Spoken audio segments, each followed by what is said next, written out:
I just watched the movie Babygirl and I'm pretty pissed off. Can we please talk about it? This is day 2 of my social experiment of being myself. I'm going to try my hardest not to stop this video so I don't have to edit it. And yeah, let's just be unfiltered and talk about this movie. I'm going to try to keep in mind that the writer and director is a woman and deserves their dignity within their writing. As a creative and as a writer, I would never want somebody to say the things that would sound extra super what's the word? Starts with a C. Like what is that called? It's criticism, but it's whatever.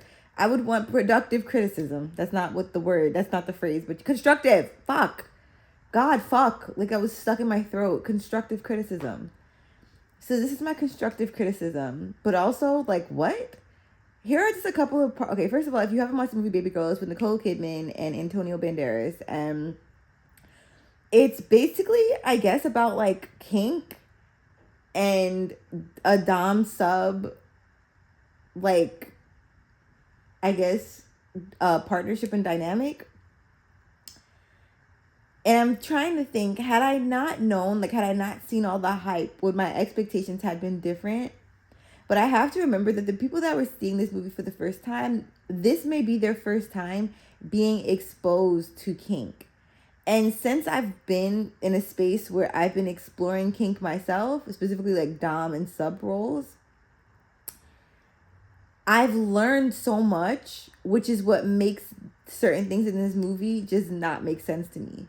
And it just makes me wonder, like, who was the intimacy coordinator for this movie? Like, who was the organizer of the kink facts of this movie? And I understand that there's like a spectrum of kink, I guess. It is genuinely, I'm gonna start making a new rule. I will, because I always end up wasting my time. This movie was almost 2 hours. It was an hour and I think 46 minutes. Maybe even an hour and 56. I don't know. When I'm confused for, I want to say more than more than two times in the movie, I need to turn it off.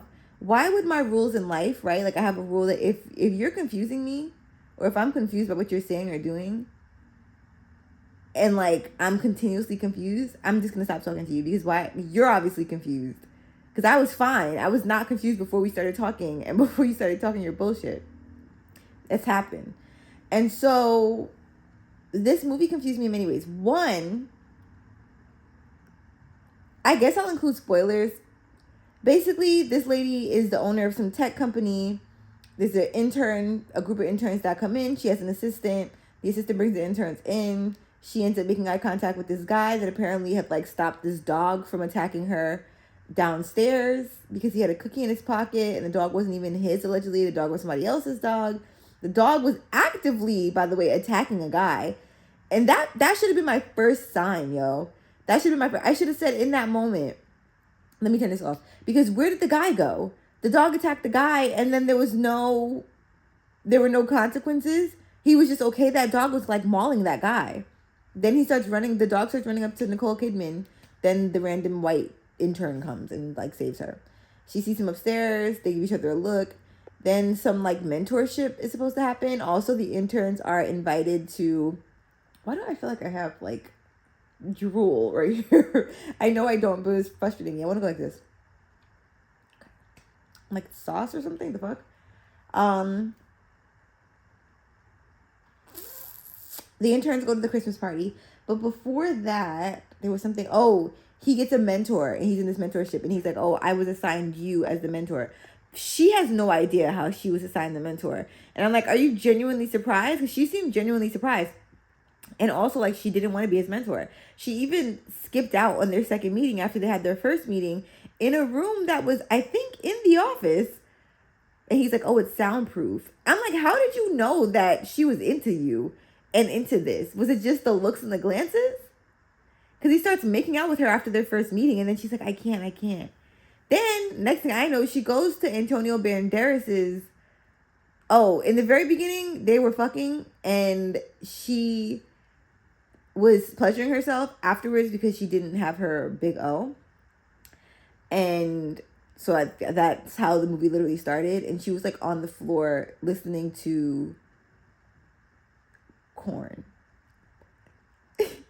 And so that was that. So like, I guess it's trying to set the tone that like she's not sexually satisfied. And one thing that I think everybody's consensus was like, okay, if you're gonna make that be the case, like why would you hire Antonio Banderas? Because I feel like he's just like internationally a sex symbol. Like he's just internationally, he just has that flavor. And it's not even to like fetishize him, right? It's literally, he's just a sexy man. He just has sex appeal.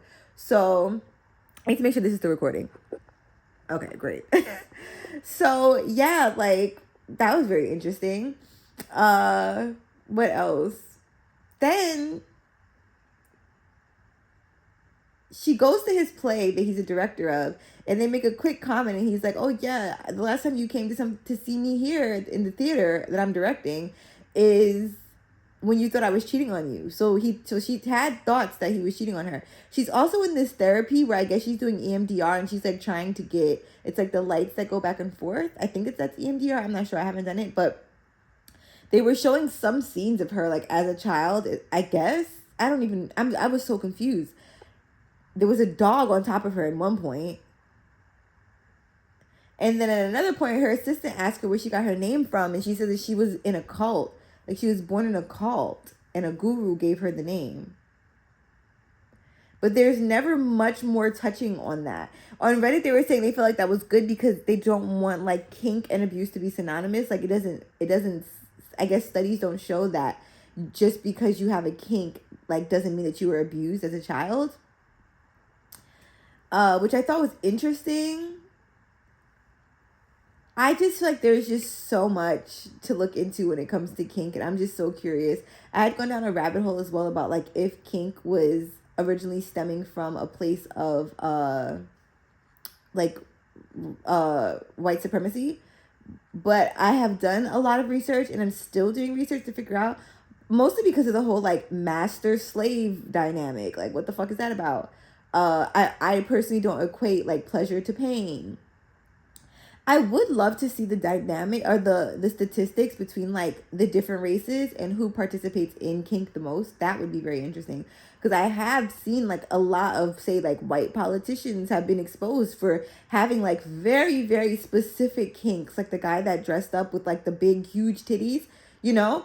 So it's like, or the other guy that just passed away, and they were like, oh, he liked to get pegged or some shit, and he had like moles in his ass. I don't know. It's just a lot, but I don't know. I would just love to see the statistics, but the statistics are hard to get, right? Because if you're in a place where you're not necessarily loud and proud about your kink, then you're not going to be a part of the statistic. So it's kind of hard to gauge, I guess. But at this moment where it stands, it seems like the research is showing that kink does not always stem from abuse. And it does not come from white supremacy. I just want to continue to, because the thing about it is that like white people didn't come up with power. Like there have been power structures before like white people, before colonization. So I think that's the main point. But it's just like when it entered the sexual space, when did that happen? So I'm still going down the rabbit hole of that. But yeah, there's just so much stupid shit. Like then at one point she goes to get Botox, and her daughter's like, you're fucking ugly, basically. And then, like, the next scene cuts to her in the elevator, and he gets on the elevator too, the white guy, the young white guy, the intern. And he's like, what's that? Like, what's on your face? And he's like, you don't need all that, but I like it. Like, it looks good on you. It was so contradictory. Does she not need the Botox, or does it look good on her? Like, what? Then he ends up dating the black intern, the black girl. She's not an intern, she's the assistant. And she's constantly asking for promotions. Now, they went to a bar. He randomly gets, and then at some point they're like, oh yeah, he's a bartender. When were we going to find that out? Also, didn't know these people's name until the middle of the movie. Towards the middle of the end, by the way. I think the girl's name is Rami, which is like, oh, okay, where'd that come from? I guess they did say that in the beginning when the girl asked about like the name, because she said like the guru named her, but it didn't stick. And then I learned the guy Samuel. I don't remember when I learned his name, but yeah, it's just so many random things. Oh, but back to the theater. I'm sorry, I'm skipping around the face thing. All right, blah blah blah. Back to the theater. This is how the movie is. This is literally how the movie is. There's no cohesion. So I could tell you the movie from back to front and it wouldn't matter because everything is scrambled. She goes to see the husband's play. The girl has like a gun to her head. Like the actress has like a gun to her head, I guess, like in the play. And I think she's like turned on by it, Nicole Kidman. And then when she goes to the play, the husband, Antonio Banderas, had just spent the entire time at the Christmas party, right, with Nicole Kidman for her job. This bitch literally leaves after the play is done. She goes to the back room with the cast with Antonio Banderas and is like, okay, I gotta go. He's like, this is this one special night of my life. Like, I really need you here. And she's like, I'm sorry, I gotta go. Like, work is calling. She goes to work. The guy, Samuel, the intern, is, I guess, outside downstairs. But they don't show him going up. But I guess, can he see her?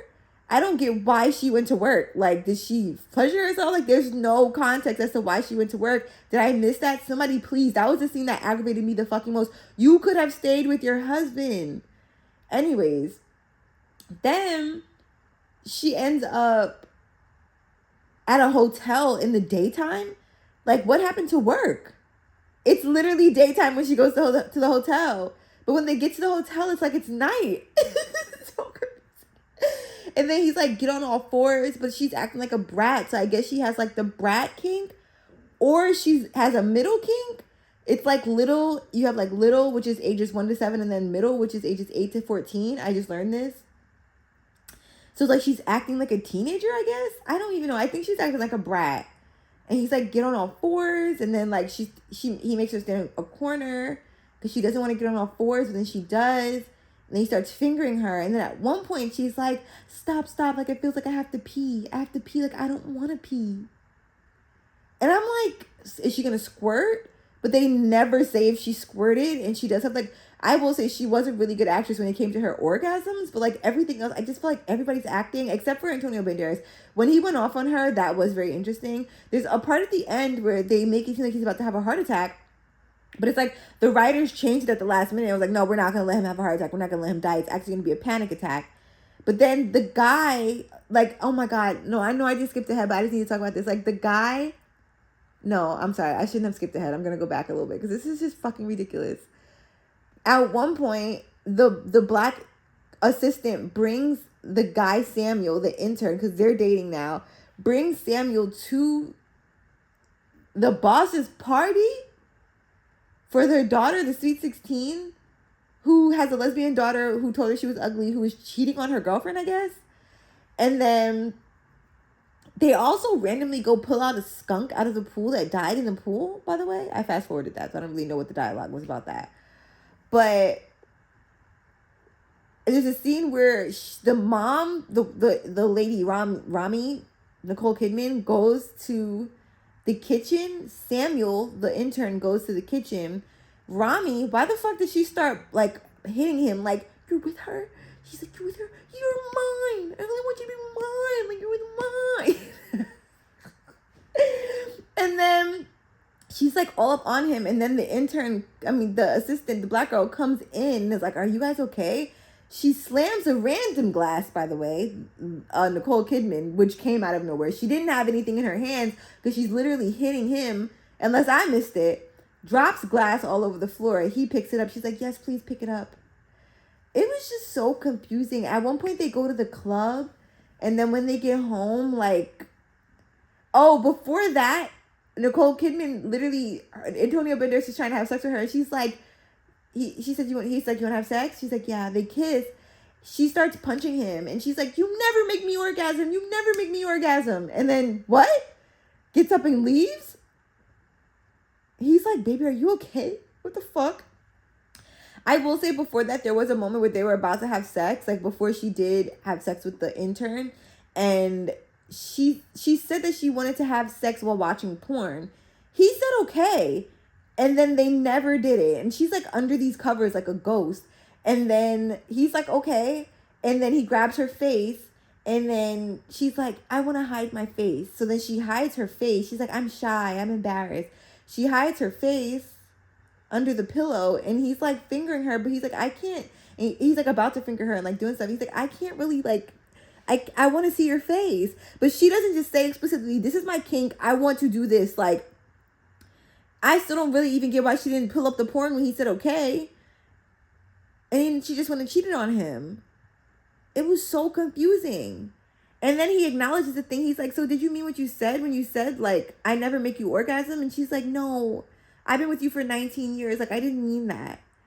Fast forward, after the black girl has a conversation with her, with her boss, Nicole Kidman, and she doesn't offer her the intern, like she doesn't offer her a higher pay, which they make the girl seem like she's fiending for, because she's randomly like asking this black lady. It's just like a lot. Like, it's just too much. She's asking the black lady at the bar. Oh, that's what I was saying. They never told us that Samuel worked at a bar, but next thing I know, Samuel, the intern, sends Nicole Kidman a glass of milk. And then they're like, don't drink that, don't drink that. Like, all the other bosses that are at the table with her with this milk, they're like, who sent that? Who sent that? Don't drink that. She chugs the milk, which I guess was like a humiliation ritual, and then wiped her mouth, which I guess was another humiliation ritual. And then that's like right before they had sex, like at the hotel, before she went to go see her husband, then left her husband, then went to the job, then didn't see him, then went to the hotel in the daytime, but it's night, I guess. Again, if you're confused, I'm confused. So it is what it is. Yo, what else? What the fuck else? Because this is really fucking crazy.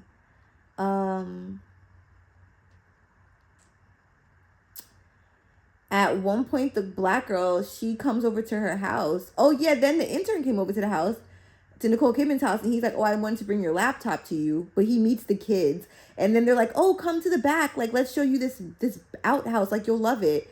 And Antonio Banderas, the kids, Nicole Kidman, and the guy that she's cheating with are there together at their summer home. Because I guess they had two homes. Like, that was the other thing. Like, what is this other house? Like, I'm so confused. I guess they have a summer home. I don't know how far it is, because that's where she ended up going after she confesses to her husband that she's cheating, because the black intern assistant, she's not an intern, she's an assistant, tells Nicole Kidman, like, I know what's happening with you and Samuel and you and my man, like, y'all been out to the club last night. Because then they have this club scene. She, like, makes out with this girl, and then they, like, are smoking, her and Samuel, and they have this really deep talk. Anyways, the black girl's like, I know what you're up to. Like, I know that you're with Samuel, and I'm not going to expose you, but I do want, like, this, that, and the third. Because the black girl ends up being in power at one point, and she's like, I want women in power, so why would I, like, expose your shit? But, like, just give me what I want. And you're never going to see Samuel again. Okay? Then when they're in the club, rewind, she's like, does she make you feel how I feel? Or she's like, do you do to her what you do to me? So Nicole Kidman is asking, does Samuel do to the black girl what she does to her? What he does to her? And he's like, no, that's why I like her. Like, we are in a totally different dynamic. And so I act differently with her, and I like her differently. And Nicole Kidman is like, yeah. So I'm like, is that a part of the humiliation? Like, saying, like, he likes this girl so much. And then the black girl leaves. Nicole Kidman is sitting on the couch crying. Antonio Banderas comes in. Basically, she confesses that she's cheating on him. She lied, though, and said that he didn't know the guy, because he asked, do I know him? She lied and said no. She said it was a one-time thing, and that she felt like she was sick in the head for the kink. And she said she thought that it was from childhood, but then she realized, no, she was born like that. And, like, wanting, quote-unquote, disgusting things. And then, fast forward, he kicks her out the house. He has a great acting scene, like, where he goes off on her, kicks her out the house. She goes, I guess, to the summer house. Then, next thing I know, Samuel's in the pool, and they're kissing. Like, she's like, you have to go. She goes to put her arm in to take him out the pool, because he's, like, puts his arm up, Samuel, and then, like, he pulls her in. They're making out. They go in the house. Next thing I know, Antonio Banderas is behind her. Then they start doing this fight. Antonio Banderas and the guy, Samuel, the fight is like two old people fighting. Like, it doesn't make sense. Like, it's just like, it's like two turtles. Like, like, I can't even describe it any other way. And then that's when Antonio Banderas is, like, having what I think is a heart attack. Then at one point, Samuel gives him water, and I'm like, is there poison in the water? Then Samuel just leaves. There's another random scene where they're at the hotel, and they're making it seem like it's the first time they've ever had sex, Samuel and Nicole Kidman, and they play father figure. Now, I will say that was probably one of my favorite scenes. I will say that, maybe because of the song. But he's like dancing the father figure. That was cool. I feel like they were trying to do like a Joker kind of thing. I think the Joker did that, if I'm not mistaken. And then she gets naked, which I feel like she's just always naked in her movies. But if that's her willingful choice, then okay, I'm down for it. They did talk about consent at one point, so I did appreciate that. But he asked her about therapy, and in my head, I'm like, how does he know that she's in therapy? And he's like, can you do that therapy thing on me? But she's not a therapist. And then he says something like, do you think I'm a good person? And then she's like, I think you're the loveliest person. And she's like bigging him up. And then he says something that I can't remember right now, like vulnerable. And then he's like, can you hold me? And he gets really vulnerable out of nowhere. And then she turns into kind of like a mommy dom and holds him. At one point he said she looked old. Thought that was interesting. And then he has her like lick milk off the floor like a cat. It was like a whole bunch of different kinds of submissions. Now that I think about it, like it was like pet play, middle play, age regression. Like, it was just so much shit. But she ends up licking the milk, and then he like licks the milk off her face. Anyways, that was before all this shit happened, like with the exposing. And then come to find out, like, this white guy comes into her office afterwards and says, oh, like, I heard that Samuel moved to Tokyo and got a new position. He's like, I wonder why that was. And she's like, oh, I don't know. And then he says, does it have anything to do with you? He said, actually, we can talk about that at my house tonight at 10. And then Nicole Kidman's like, don't you ever fucking say no shit like that again to me. Like, she said, if I ever want to be humiliated, I'll pay for it. And then that made me think, but he wasn't a sex worker. So this was just like consensual playtime that y'all had. Like, but it wasn't a paid. I just didn't really get why she made that comment. And then I feel like, is there a rainbow? I don't want to stop the video right now, but I'm going to wrap it up. Basically, long story short, Antonio Banderas ends up forgiving her after the lesbian daughter came to the summer house, saw her mom, and told her, you need to make up with dad. If my girlfriend could forgive me for cheating on her, so can he. He misses you. She goes back to the house. Basically, one of the last scenes is her getting fingered by him. I think it is the last scene. And he closes her eyes, and then she imagines Samuel with the dog that almost attacked her. And then she has an orgasm. So fucking confusing. I have nothing else to say about this movie besides the fact that I'm a little bit pissed off. Happy I saw it, but like the confusion of it all was very just confusing. Please give me your thoughts in the comments, because I just feel like, I know I'm not tripping. I know that everybody has a right to their own opinions, but like maybe more so if this is for a vanilla audience. It kind of reminds me of that movie I couldn't get into, Amora. Is that what the movie was called? And it was the girl that was a sex worker. It's like that. It's like, I feel like A24 is always making these movies, like they started off so strong. Actually, I feel like it's just the white movies that don't make sense. Because when I watch movies like black movies from A24, I'm going to actually look up what movies A24 has done that I like. Because I feel like I liked so many of their movies. So I don't know why I'd be watching these now. And I'm just like, and if A24 is not, like, maybe this is not an A24 film, but I could have sworn it was. Maybe that Amora movie isn't, but like I could have sworn it was. But I just hate watching movies where I'm frustrated. And that's why I'm just doing a lot of research on kink right now. And this was a part of the research. But like, this just kind of pissed me off a little bit. So yeah, that's all I really had to say. What do you guys think? All right. Love you. Bye.